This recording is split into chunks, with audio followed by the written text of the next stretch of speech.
أعوذ بالله من الشيطان الرجيم.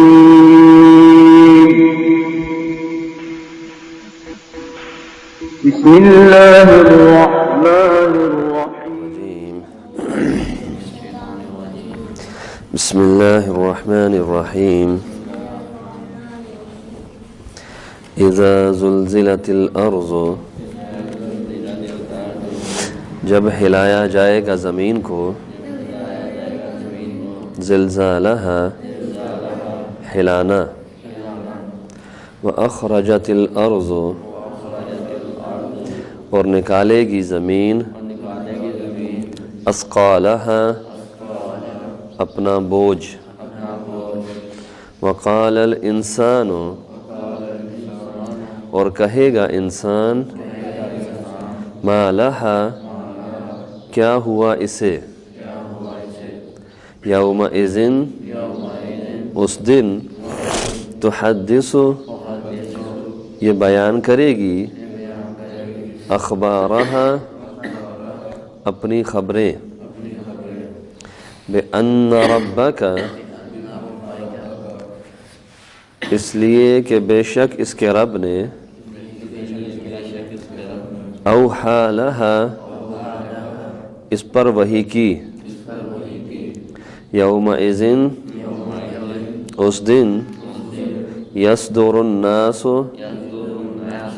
لوٹیں گے لوگ، اشتاتا الگ الگ جماعت میں، لیوروا تاکہ وہ دکھائے جائیں، اعمالہم اپنے اعمال، فمن یعمل بس جو کوئی کرے گا، مثقال ذرۃ ذرہ کے وزن برابر، خیراً نیکی، یراہ وہ دیکھے گا اس کو، ومن یعمل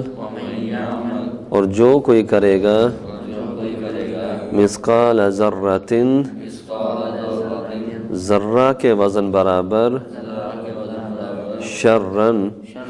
برائی، یراہ وہ دیکھے گا اسے۔ اس صورت کے اندر اللہ رب العزت نے قیامت کا ہلکا سا نقشہ پیش کیا ہے، بلکہ یوں کہہ لیں کہ بڑے مختصر اور جامع انداز میں پیش کیا ہے۔ پہلے سور سے لے کر آخری نتیجے تک مختصر اور جامع انداز پیش کر دیا۔ سب سے پہلے رب نے کہا اذا زلزلت الارض، جب ہلائی جائے گی زمین۔ امام مجاہد کہتے ہیں کہ اس سے مراد پہلا سور پھونکا جانا ہے، کہ جب رب ذوالجلال کے حکم سے فرشتہ پہلا سور پھونکے گا تو پوری اس کائنات کے اندر ایک خوفناک سا لرزہ طاری ہو جائے گا، کہ دوسرے لفظوں میں اس کو ہم زلزلہ کہہ جاتے ہیں اپنی زبان کے اندر،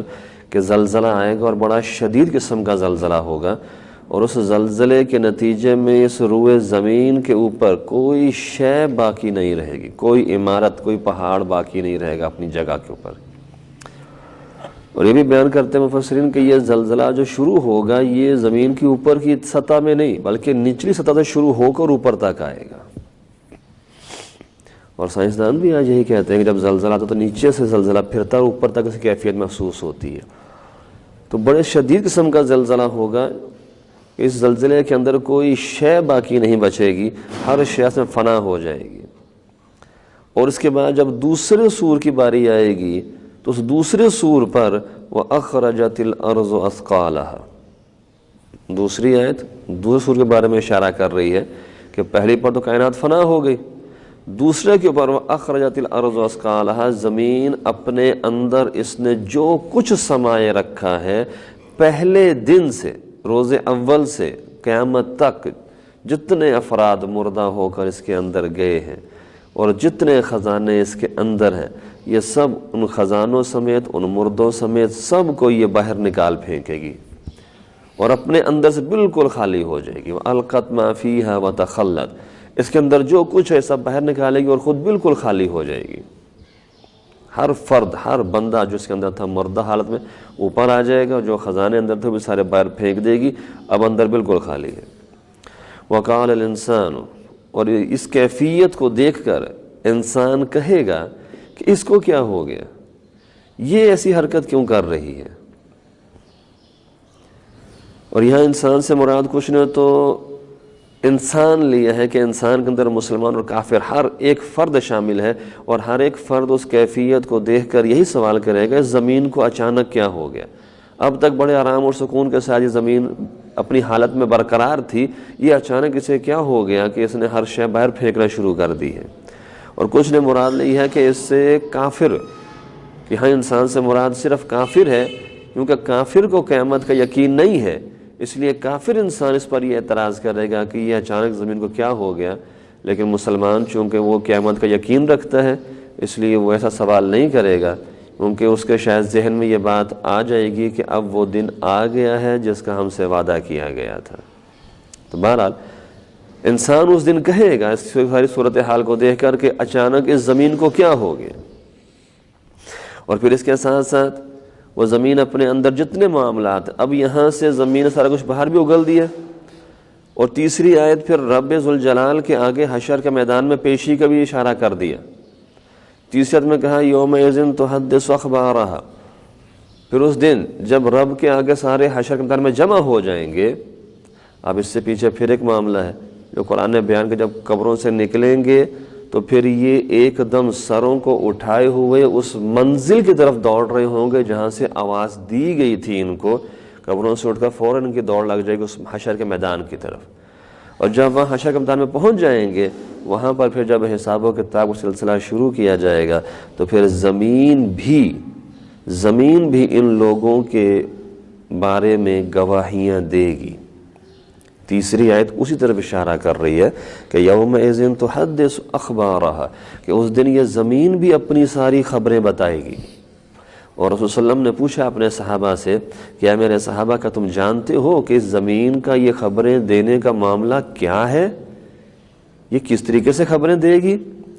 صحابہ نے کہا کہ اللہ اور اس کا رسول بہتر جانتا ہے۔ یہ ایک بڑا ہی باادب انداز تھا صحابہ کا کہ جب نبی اعظم کوئی سوال ان سے کرتے اور انہیں نہ معلوم ہوتا تو بڑے ادب سے کہتے جی اللہ اور اس کا رسول ہی بہتر جانتے ہیں کہ اس کا کیا مطلب ہے۔ پھر آپ نے بتایا صلی اللہ علیہ وسلم نے کہ اس کا مطلب یہ ہے کہ زمین نے اول روز سے قیامت تک جس انسان کا جو عمل اپنے اوپر برداشت کیا ہے یہ اس کا وہ عمل بتائے گی رب کو، ایک ایک انسان کا بتائے گی، مسلمان کا بھی بتائے گی، کافر کا بھی بتائے گی، مسلمان کے نیک اعمال بھی بتائے گی، مسلمان کے برے اعمال بھی بتائے گی۔ یا اللہ فلاں وقت اس نے مجھ پر یہ کام کیا تھا، یا اللہ فلاں وقت اس نے مجھ پر یہ کام کیا تھا۔ تو زمین بھی وہاں پر گواہیاں دے گی، کسی کے حق میں گواہی دے رہی، کسی کے خلاف گواہی دے رہی ہے۔ آج تو انسان سمجھتا ہے کہ مجھے کوئی نہیں دیکھ رہا، میں سب کی نظروں سے چھپا بیٹھا ہوں، لیکن وہ اس بات سے بے خبر ہے کہ رب بھی دیکھ رہا ہے اور خود ہمارے وجود کے اعضاء ہمارے ان معاملات کو برداشت کر رہے ہیں، اور یہ زمین جس پر ہم کھڑے ہیں یا بیٹھے ہیں یہ زمین بھی ہمارے معاملات کو محسوس کر رہی ہے، برداشت کر رہی ہے۔ کیونکہ جب بھی کسی نافرمان قوم کے اوپر اللہ کا عذاب آیا ہے تو عذاب صرف قوم نے نہیں بھگتا، وہ اس علاقے کی زمین بھی عذاب بھگتا ہے ان کے ساتھ۔ اور جب رحمت کے آثار آتے ہیں تو رحمت کے آثار انسانوں کے ساتھ زمین بھی برداشت کرتی ہے۔ تو زمین انسان کے پوری حصے دار بن رہی ہے اس کے معاملات کو، تو یہ اس دن گواہیاں بھی دے گی، یہ بتائے گی یا اللہ مجھ پر فلاں وقت اس نے تو نمازیں پڑھتا تھا، یا اللہ یہ میرے اوپر فلاں وقت میں زنا کیا اس نے میرے اوپر، اس نے فلاں وقت میرے اوپر کھڑے کر چوریاں کی ہیں، ڈکیتیاں ڈالی ہیں، یہ ساری خبریں نکال کے بتائے گی۔ اور انسان کے پاس پھر کوئی جواب نہیں ہوگا جس سے وہ اس کی گواہی کو رد کر سکے۔ اس کے ساتھ قرآن ہی بیان کرتا ہے کہ اس دن ہم ان کی زبانوں پر مہرے لگائیں گے اور ان کے ہاتھ پاؤں بولیں گے ان کے خلاف۔ اللہ ان کو گویائی دے گا، ان کو بولنے کی طاقت دے گا، زمین کو بھی دے گا اور ہاتھ پاؤں کو بھی دے گا۔ تو اس دن خبریں بیان کرے گی، اور یہ کیوں بیان کر رہی ہے؟ کیونکہ بِأَنَّ رَبَّكَ أَوْحَىٰ لَهَا، تیرے رب نے زمین کو حکم دے دیا ہے کہ تو بول تیرے اوپر کیا ہوتا رہا ہے، تو بتا ان کو کہ یہ تیرے اوپر کیا کرتے رہے ہیں۔ يَوْمَئِذٍ يَصْدُرُ النَّاسُ أَشْتَاتًا، فرمایا پھر اس دن حشر کے میدان میں جب یہ حاضری ہوگی ان کے حساب و کتاب کے لیے، اس دن یہ الگ الگ جماعتوں کی صورت میں ہوں گے، الگ الگ جماعتوں کی صورت میں، ہر دین والے کی الگ الگ جماعت، یہودیوں کی الگ گروہ ہے، عیسائیوں کا الگ گروہ ہے، امت محمدیہ کا الگ گروہ ہے، نوح کا الگ گروہ ہے، ابراہیم کا الگ گروہ ہے، ہر نبی کے اپنی اپنی الگ الگ جماعت ہے، الگ الگ حساب و کتاب کے لیے الگ الگ ٹولیاں بنی ہوئی ہیں، کافروں کا الگ گروہ ہے۔ ایک تو یہ مراد کہ اس وقت حشر کے میدان میں ان کے الگ الگ گروہ ہیں حساب و کتاب کے لیے، اور حساب و کتاب ہو جانے کے بعد پھر ان کی الگ الگ جماعت ہے، ایک اصحاب یمین ہو گئے، ایک اصحاب شمال ہو گئے، ایک دائیں ہاتھ والے، ایک بائیں ہاتھ والے، کچھ کے چہرے سفید ہو گئے وہ ایک گروہ بن گیا جنتی لوگوں کا، کچھ کے چہرے سیاہ ہو گئے وہ دوسرا گروہ بن گیا جہنمیوں کا، کچھ ٹولیوں کی صورت میں جنت کو جا رہے ہیں، کچھ ٹولیوں کی صورت میں جہنم کو جا رہے ہیں۔ اور رب نے وہ منظر بھی پیش کر دیا اس آیت کے اندر، یومئذ یصدر الناس، اس دن لوگ لوٹیں گے، حشر کے میدان کی طرف بھی لوٹیں گے الگ الگ گروہوں کی صورت میں، یعنی اپنے اپنے نبی کے جھنڈے کے نیچے، اپنے اپنے نبی کی قیادت میں لوٹیں گے وہاں پر، اور حشر کا میدان وہاں پر کلیئر ہونے کے بعد، حساب و کتاب مکمل ہونے کے بعد، اس حشر کے میدان سے جنت کی طرف بھی الگ الگ ٹولیوں کی صورت میں جائیں گے۔ امت محمدیہ کی جماعت الگ جا رہی ہوگی، موسیٰ علیہ السلام کے امتی الگ جا رہے ہوں گے، عیسیٰ علیہ السلام کے امتی الگ جا رہے ہوں گے۔ اور آپ نے فرمایا، نبی علیہ السلام نے فرمایا کہ دنیا میں آنے کے اعتبار سے تو ہم سب سے آخری امت ہیں، دنیا میں آنے کے اعتبار سے ہم سب سے آخری امت ہے، لیکن جنت جانے کے اعتبار سے ہم سب سے پہلی امت، سب سے پہلا گروہ ہمارا ہوگا جو جنت کو جائے گا۔ ہمارے بعد دوسری امتیں جنت میں جائیں گی، سب سے پہلے اس امت کے افراد جنت میں جائیں گے۔ وہاں سے جب لوٹیں گے حشر کے میدان سے جنت کی طرف، تب بھی الگ الگ جماعتوں کی صورت میں یہ وہاں سے لوٹیں گے۔ اور وہاں حشر میں پیشی کیوں کی گئی ہے؟ لِيُرَوْا أَعْمَالَهُمْ، تاکہ انہیں ان کے اعمال دکھائے جائیں۔ رب نے تو دیکھ لیے ہیں، رب نے تو ہمارے سارے اعمال دیکھے ہوئے ہیں، وہ ہمارا نتیجہ بھی اس نے بنایا ہوا ہے، لیکن وہ اس نے حاضری اس لیے کی ہے تاکہ انہیں بھی ان کے اعمال دکھا دیے جائیں کہ لو جی یہ آپ کر کے آئے ہو۔ جس طریقے سے بسا اوقات ہوتا ہے کہ پیپر بچے دیتے ہیں، چیک بھی ہو گیا، نمبر بھی لگ گئے، رزلٹ بھی تیار ہو گیا، لیکن پھر بسا اوقات کبھی کبھار اسکول والے یا کالج والے وہ پیپر جو ہیں بچوں کو بھی دکھاتے ہیں، لو جی یہ آپ کی کارکردگی ہے، یہ دیکھ لو اور دیکھو اس میں آپ نے کیا غلطیاں کی ہیں، انہیں بھی دکھائے جاتے ہیں۔ تو رب ذوالجلال نے وہ حشر کا میدان اس لیے قائم کیا ہے تاکہ ان کو ان کے اعمال دکھائے جائیں، ورنہ نتیجہ تیار ہو چکا ہے اور رب نے سب کچھ دیکھ لیا ہے، انہیں دکھانے کے لیے یہ حشر کا میدان قائم کیا ہے۔ اور پھر رب نے یہ بھی حقیقت واضح کر دی کہ دنیا کے اندر انسان کوئی بھی عمل کرے، بڑا عمل یا چھوٹا عمل، نیکی کا ہو یا برائی کا ہو، وہ یہ نہ سمجھے کہ رب ذوالجلال اس کو ضائع کر دے گا یا اس کو حساب میں نہیں لائے گا۔ مَن يَعْمَلْ مِثْقَالَ ذَرَّةٍ خَيْرًا، جو ذرہ کے وزن برابر بھی نیکی کرے گا، یَرَهُ، وہ اس نیکی کے عمل کو بھی دیکھے گا کہ رب ذوالجلال اس نیکی کا، اس چھوٹی سی نیکی کا عمل بھی اس کے نامہ اعمال میں لکھ کے رکھا ہے، اس کو ضائع نہیں کیا ہے، چھوٹی سا۔ اور ذرہ کے بارے میں مفسرین کہتے ہیں کہ یہ ذرہ ریت یا مٹی کا ہی ذرہ ہے، جب انسان اپنا ہاتھ یا انگلی زمین پر لگا کے اٹھاتا تو بالکل باریک باریک ذرے زمین پر لگتے ہیں، وہ ذرات ہیں کئی زیادہ، ان میں سے صرف ایک ذرہ جس کی کوئی حیثیت نہیں ہے، بالکل چھوٹا سا ہے، لیکن رب ذوالجلال نے چونکہ وہ دن انصاف کے لیے رکھا ہے، اس دن میں وہ ظلم نہیں کرے گا کسی کے اوپر، تو اگر ایک ذرہ برابر بھی نیکی کسی کی ہوگی، رب ذوالجلال اس کو بھی وہاں پر حاضر کرے گا تاکہ اس کا بھی اسے ثواب دیا جائے، اس کا بھی اسے انعام ملے۔ اور اسی طریقے سے جس نے اگر ایک ذرہ برابر بھی گناہ کیا ہے یا برائی کی ہے، وہ اس برائی کو بھی وہاں پہ دیکھے گا کہ اس کے نامہ عمل وہ بھی لکھی ہوئی ہے۔ ہاں پھر یہ کہ اللہ کا الگ سے احسان ہوگا کہ اللہ اگر وہ چاہے تو اس سے مواخذہ نہ کرے، اس کو اس کا عذاب نہ دے، لیکن درج ضرور کی ہوئی ہے۔ ابوبکر صدیق کے بارے میں ہے کہ نبی علیہ السلام کے ساتھ میں بیٹھ کے کھانا کھا رہے تھے، نبی صلی اللہ علیہ وسلم نے یہ 2 آیتیں تلاوت کی آخری، صدیق اکبر نے اپنا ہاتھ کھانے سے روک لیا اور رونے لگ پڑے۔ جب یہ آیتیں اس نے پڑھی، وَمَن يَعْمَلْ مِثْقَالَ ذَرَّةٍ خَيْرًا يَرَهُ وَمَن يَعْمَلْ مِثْقَالَ ذَرَّةٍ شَرًّا يَرَهُ، صدیق اکبر نے اپنا ہاتھ روک لے، رونے لگ پڑے۔ نبی علیہ السلام نے کہا ابوبکر کیوں روتے ہو، کیا ہو گیا؟ ابوبکر صدیق رضی اللہ عنہ نے کہا کہ اللہ کے رسول جی کیا مجھے میری چھوٹی یہ ذرہ کے برابر چھوٹی چھوٹی غلطی بھی وہاں پہ دیکھنی پڑیں گی جا کے؟ اگر مسلمان ہو کر ہمیں چھوٹی چھوٹی غلطیاں وہاں دیکھنی پڑیں گی پھر تو معاملہ بڑا مشکل ہو جائے گا، اس کا بھی حساب دینا پڑے گا۔ پھر رسول صلی اللہ علیہ وسلم نے ارشاد فرمایا کہ ابو بکر کیا ایسا نہیں ہوتا کہ دنیا کے اندر مسلمانوں کو تکلیفیں آتی ہیں؟ کچھ تکلیفیں وجود میں جسمانی برداشت کرنی پڑتی، بیماریوں کی حالات میں برداشت کرنی پڑتی ہیں، کچھ مالی تنگی برداشت کرنی پڑتی ہے، کچھ اپنے گھر والوں میں تکلیفیں ہیں وہ محسوس برداشت کرنی پڑتی ہیں۔ تو دنیا میں اتنی بے شمار جو تکلیفیں رب ذوالجلال انسان کو دیتا رہتا ہے، ان کے سبب رب ذوالجلال یہ گناہ بھی معاف کرتا رہتا ہے انسان کے۔ تو دیکھنا تو ضرور پڑے گا، رب یہاں دنیا میں ان کو یہ حساب دے کر ان کا کھاتہ مکمل کرنا شروع کر دیتا ہے تاکہ آخرت میں جب یہ آئیں تو پھر یہ ان کے کھاتے میں یہ گناہوں کا حساب ہو چکا ہو۔ اور رسول اللہ فرماتے ہیں کہ رب ذوالجلال بڑا رحیم اور بڑا کریم ہے، جب ایک گناہ کے عوض وہ سزا یا اس کا جرمانہ دنیا میں دے دیتا ہے تو پھر دوبارہ آخرت میں اس کا حساب نہیں کرتا، وہاں پر نہیں اس کو پوچھتا ہاں بھائی اس کا کیا حساب کریں گے۔ اب تو آپ نے فرمایا کہ دنیا میں رب ذوالجلال ان کا حساب کر دیتا ہے، چھوٹی چھوٹی تکلیفیں پریشانیاں دیکھ کر کبھی کوئی کانٹا لگ گیا، کبھی کوئی تکلیف اور آ گئی، تو رب ذوالجلال تکلیفوں اور مصائب کی وجہ سے انسان کے ان گناہوں کا بھگتان کرتا رہتا ہے۔ اور اسی طریقے سے کہ جب کافر انسان نیکیاں کرتا ہے تو رب ذوالجلال اس کی نیکیاں بھی ضائع نہیں کرتا۔ یہ ایک حقیقت ہے کہ آخرت میں اس کو اس نیکی کا صلہ نہیں ملے گا، کیونکہ وہاں صلہ ملے گا جس کے عمل کے پیچھے بنیاد ایمان کی ہوگی، لیکن رب اس کی نیکی ضائع نہیں کرتا ہے، تو اس کی نیکی کے عوض رب ذوالجلال دنیا کے اندر اس کو آرام و آسائشیں عطا کرتا ہے،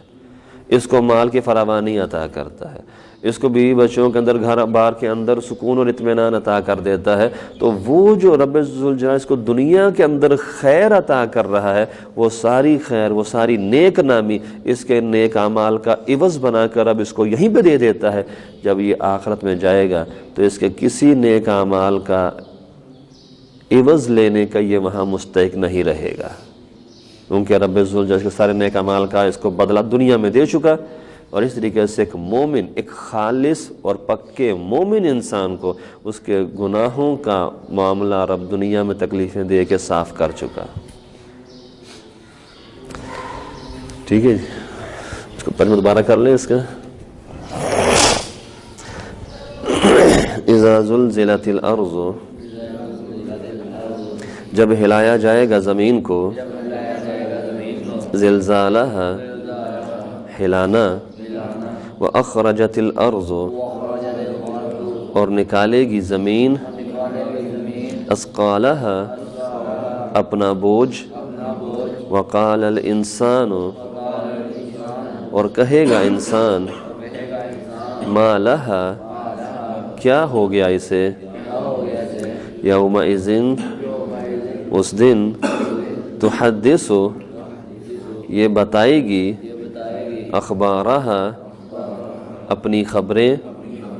بِأَنَّ رَبَّكَ، کیونکہ تیرے رب نے، أَوْحَى لَهَا، حکم دیا اس کو، یومئذ، اس دن، یصدر الناس، لوٹیں گے لوگ، اشتاتا، الگ الگ جماعتوں میں، لیوروا، تاکہ وہ دکھائے جائیں، اعمالہم، اپنے اعمال، فمن یعمل، پس جو کرے گا، مثقال ذرۃ، ذرہ کے وزن برابر، خیرن، نیکی کو، یراہ، وہ دیکھے گا اسے، ومن یعمل، اور جو کوئی کرے گا، مثقال ذرۃ، ذرہ کے وزن برابر، شرن، برائی کو، یراہ، وہ دیکھے گا اسے۔